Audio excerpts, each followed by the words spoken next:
Looking west down the street from the Woodcarving Place. Back up a little bit. This is the Woodcarving Place. The sign, in part, is part of an old chariot on a small carousel, and we just added to it.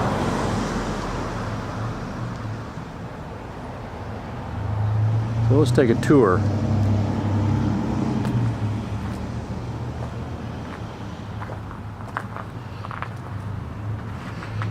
And right down here we have a whole pile of maple that was cut down here a month or so ago from the city hall across the street.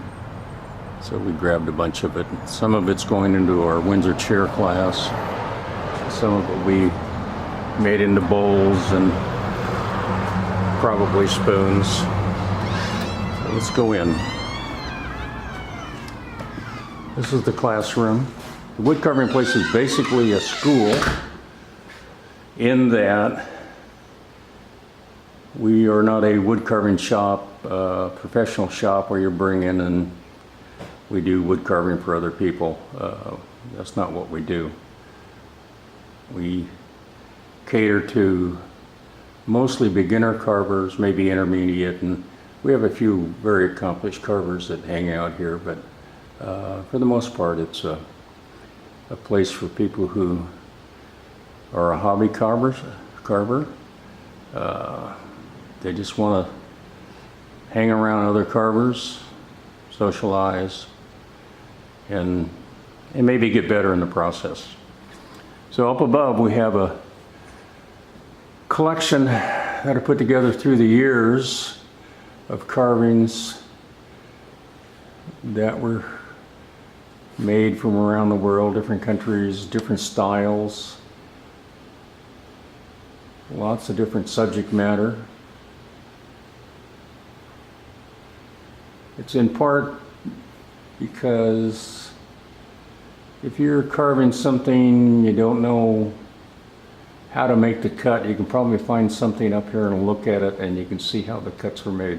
This particular relief carving is of one of the downtown buildings in our historic town. Some folk art pieces.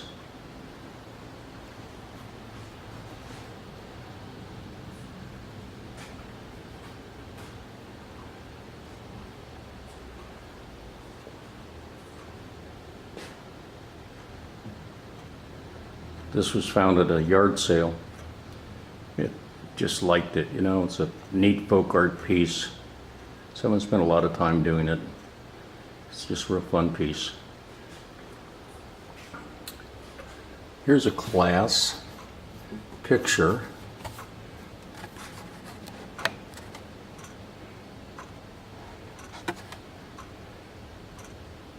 That's Desiree Haney in the white t-shirt on the front row. She taught a Lynx class a couple of years back. That was a great class.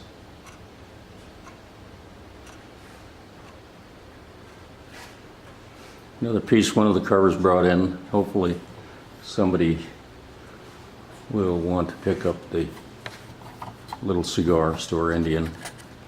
If I can get a better view. Pull the chicken leg out of the way. There we go.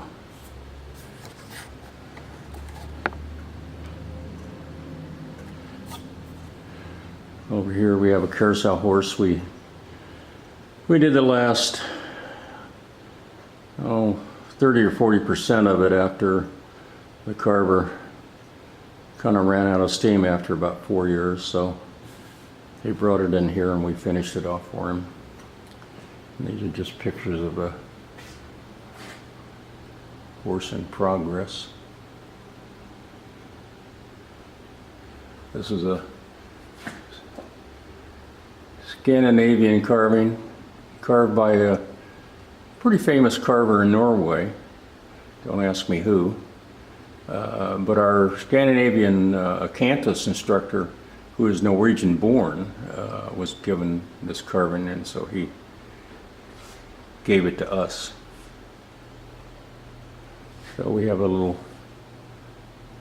mini store area here where we have some t-shirts and cutouts and wood, bark.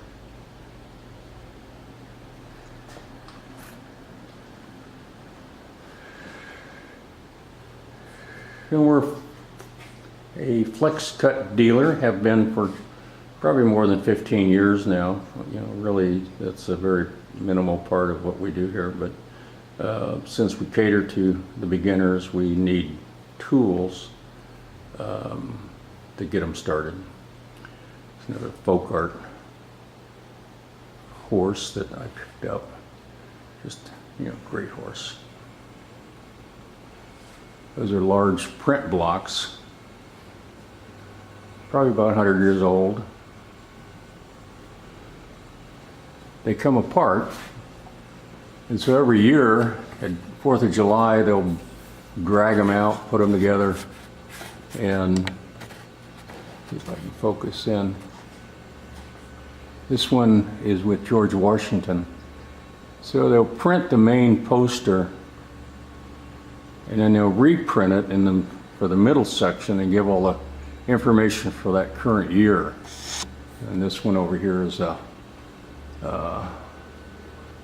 one with Uncle Sam. Just a relief carving.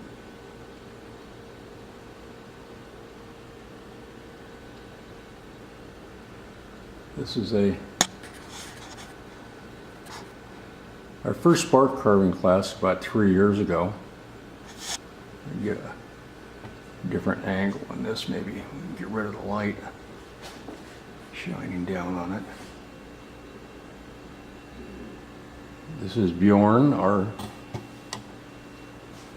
Acanthus instructor, Norwegian born, along with Bill.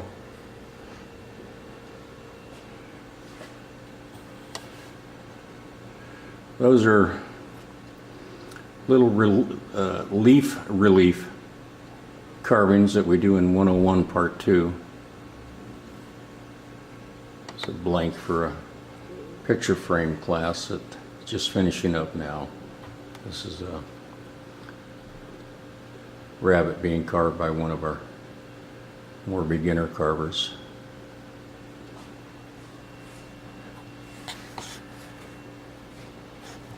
We look down the row here. We've got some art that's examples of the painting classes and craft classes that we do with the local kids. A lot of the Logos people will send their kids down to get some art classes and sometimes carving classes. This is the Acanthus clock. That class is coming up later on this summer. The Acanthus love spoon key holder.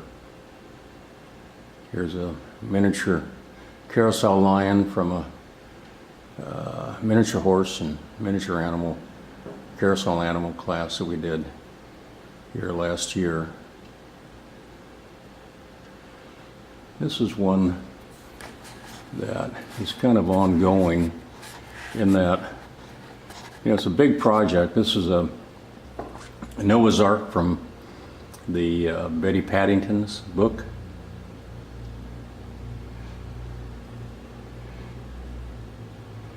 Takes 20 or up to 20 or more sets of animals.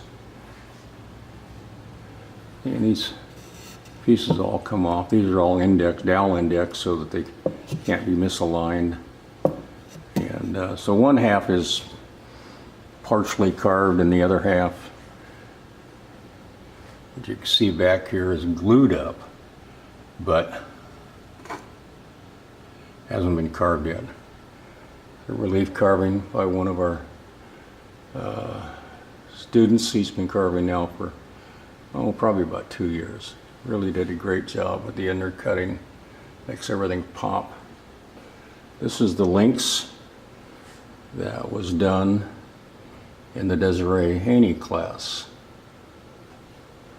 We have some bark carving examples here.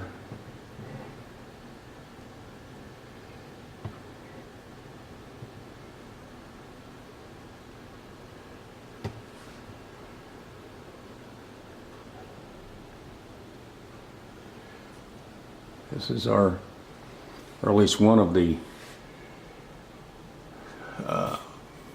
sessions with the Cub Scouts doing their little woodworking project. In this case, they've all done fish. They got to carve on it a little bit, but then we had sanding sticks made up for them so they could finish it off with sanding and a little bit of wood burning and put it on a mount. And so they had a great time. We had a Haiti class that we did. Get on that a little bit. Linda just happens to be a professional doll maker, but she had never carved anything before, so she had a great time doing the little Haiti doll. It's one of the craft classes, the Christmas plates. Dan Collins on the right, our bark carving instructor with Bob. Jane, one of our really good carvers here. Another couple of students. And there's Dan with his wife. Dan is the bark carver instructor.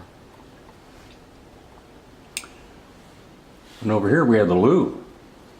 One of our students carved the Lou sign. I'm actually going to take you into the bathroom. Wow. Now here, we want people to make sure that they think about carving. So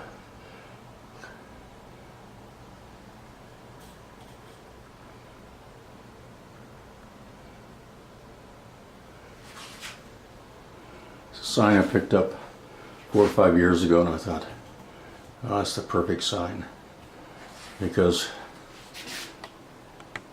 here's a good seat in a comfortable place,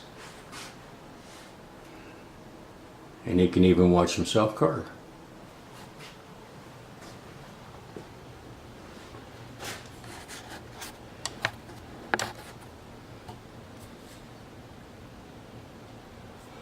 We've got room for about 30 carvers. Kind of maxes out in this excuse me, in this room. Fridays are social carving.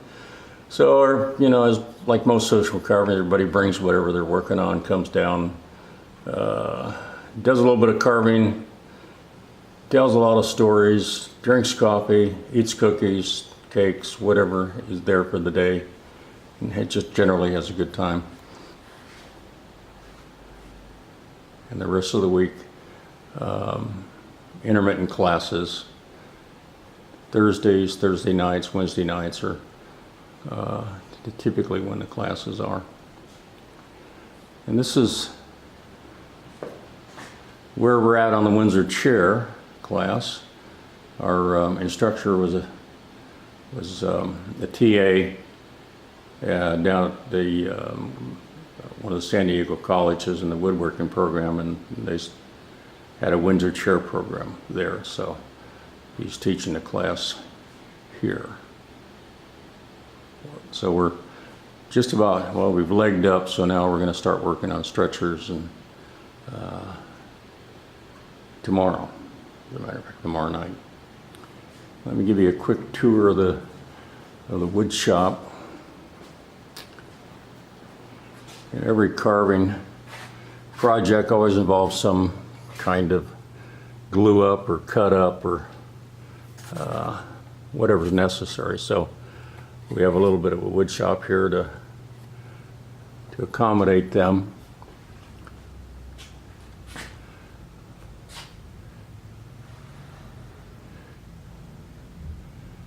just about everything that we need. We don't have everything that we want, but we have enough equipment to, to get the job done.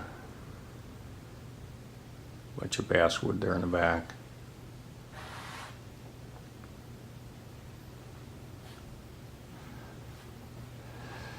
Right now I got one working bandsaw,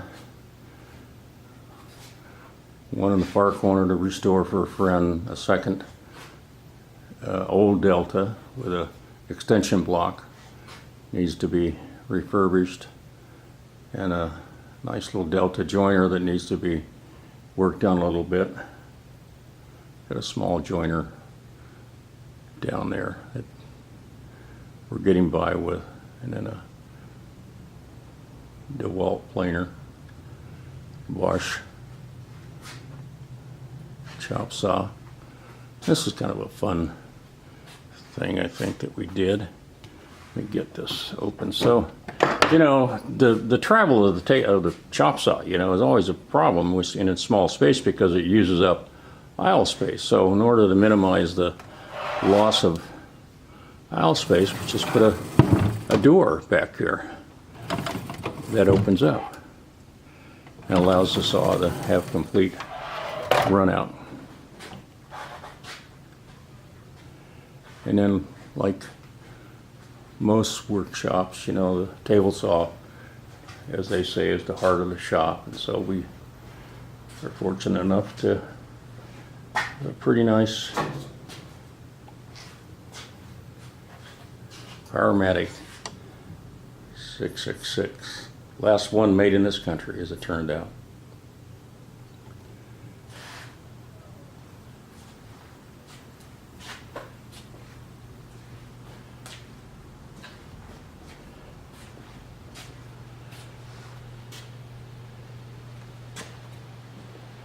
So we'll go into my little studio.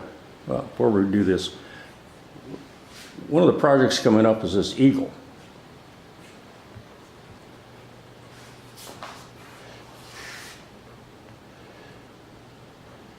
And you look at that, wow, how are you going to carve that? Well, part of what I do here is figure out how a beginner or intermediate carver is going to carve that. This is a glue up of a carving that will become really the basis for the class, figuring out the different cuts and procedures that I'll suggest to them. But before that comes the creation of a drawing. So in this case, now on this particular drawing, I modified what the eagle's holding. It's not holding arrows or an olive branch. It's going to have a